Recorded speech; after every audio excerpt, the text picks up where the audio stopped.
देखो ये इस क्वेश्चन में कैसे करना है, ठीक है। हमारे पास जो क्वेश्चन दिया हुआ है, हम बोल दिए थे कि सीबीएसई 2011 का सवाल है, ठीक है। क्वेश्चन में क्या है, 3 एक्सपेरिमेंट दिया हुआ है और find the rate law and rate constant.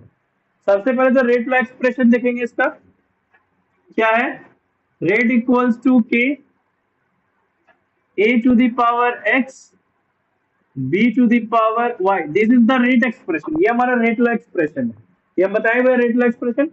अब क्या करना है, फॉर एक्सपेरिमेंट 1, मतलब जो हमारे पास पहला एक्सपेरिमेंट है उसके लिए क्या करना है, रेट हमारा है कितना 2.1 10 टू द पावर -3, मतलब एक्सपेरिमेंट 1 को हम क्या कर रहे हैं, इस रेट एक्सप्रेशन के रेस्पेक्ट में लिख रहे हैं, ठीक है।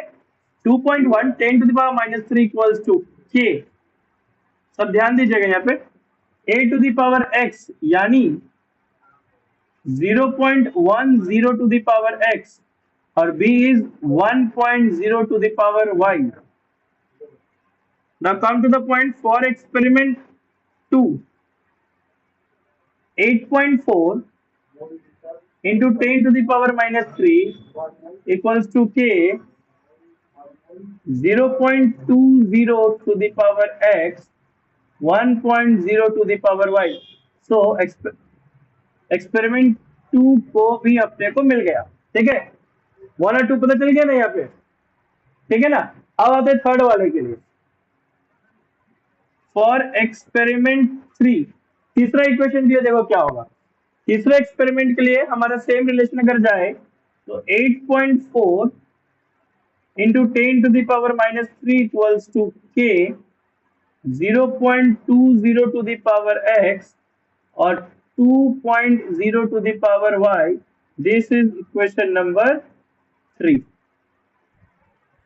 अब समझो, इसको समझ में नहीं आता एक्स वाई क्या निकालना है। अगर x का वैल्यू फाइंड करना है, x का ये वैल्यू अगर आपको फाइंड करना है, तो आप वैसा वैल्यू खोजो जिसका y वाला रिलेशन क्या हो, इक्वल हो। तो देखो यहाँ ये दो इक्वेशन 1 एंड 2 में y रिलेशन सेम मिल रहा है ना, तो हम इक्वेशन 1 और 2 को डिवाइड कर देते हैं, समझे आप, ठीक है। तो चलो डिवाइड इक्वेशन यहां बना रहे हैं,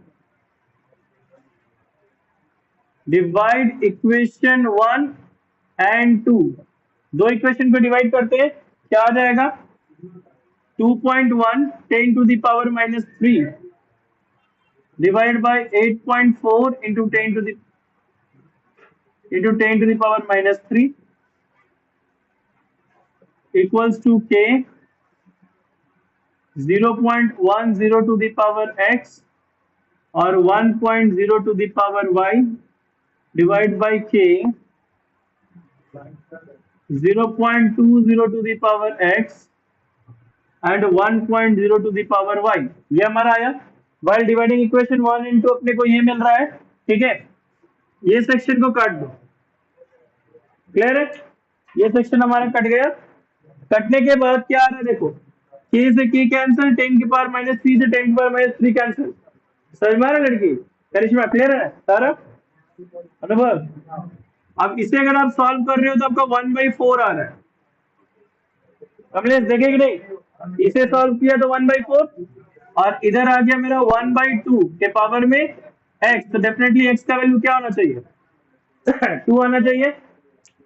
कैसे 2 आ गया, क्लियर हुआ, क्योंकि आप 1 का स्क्वायर करा 1, 2 का स्क्वायर करा 4, नहीं है देख 1/2 के पावर में अगर 2 करते हो, 1 का 2 2 का 2 ये होगा, 1 का स्क्वायर 1, 2 का स्क्वायर, तो मतलब 1/2 के पावर में क्या लिखेगी, 1/4 आ जाएगा, 2 लिखेंगे, क्लियर है वाला।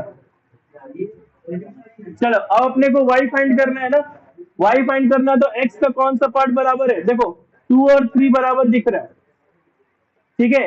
Divide equation 2 and 3, divide equation 2 and 3, तो 2 हमारे पास क्या है 8.4 10 to the power -3 divided by 8.4 into 10 to the power -3 equals to k 0.20 power में x 1.0 to the power y divided by k 0.20 to the power x with 2.0 to the power y। ये cancel, ये cancel, ये cancel, ये भी cancel बचा यहाँ पे 1 is equals to 1/2 to the power y। अच्छा आप बताओ 1/2 के पावर में क्या लिखे कि 1 आ जाए? किसी के भी पावर में 0 लिखेंगे तो 1 आ जाना चाहिए, तो मेरा y का वैल्यू क्या आ गया? 0। ठीक है, नाउ तो रेट लॉ क्या है इसका? Rate is equals to k a to the power 1 और b to the power 0। Clear है? अब किसी भी इक्वेशन को आप लीजिए और किसी भी इक्वेशन को लेने के बाद अब सॉल्व कर दीजिए, k का वैल्यू फाइंड कीजिए। तो हम इक्वेशन 1 को लेते हैं। इक्वेशन 1 क्या है? 2.1 10 to the power -3 equals to k 0.10 हमारा एक का कंसंट्रेशन है, पावर में x है मतलब 1 और 1.0 पावर में आ जाएगा 0। अच्छा 2 आया ना, सॉरी पावर में 2। क्लियर है? तो ये क्या है? 2.1 10 to the -3 equals to k। ये अगर आया मेरा 10 का स्क्वायर आ जाएगा 0.0010। लिख सकते हैं क्या? लिख सकते हैं ना? तो इसे हम 10 की पावर -4 कर सकते हैं क्या? कर सकते हैं। इसको मिटा के क्या कर दिए? 10 की पावर है -4। तो डिवाइड करा 2.1 10 टू -3 बाई 10 के पावर -4 इक्वल्स टू k, यानी k का वैल्यू है 2.1 into 10 to the power into 10, तो k इक्वल्स टू 21। आया क्या?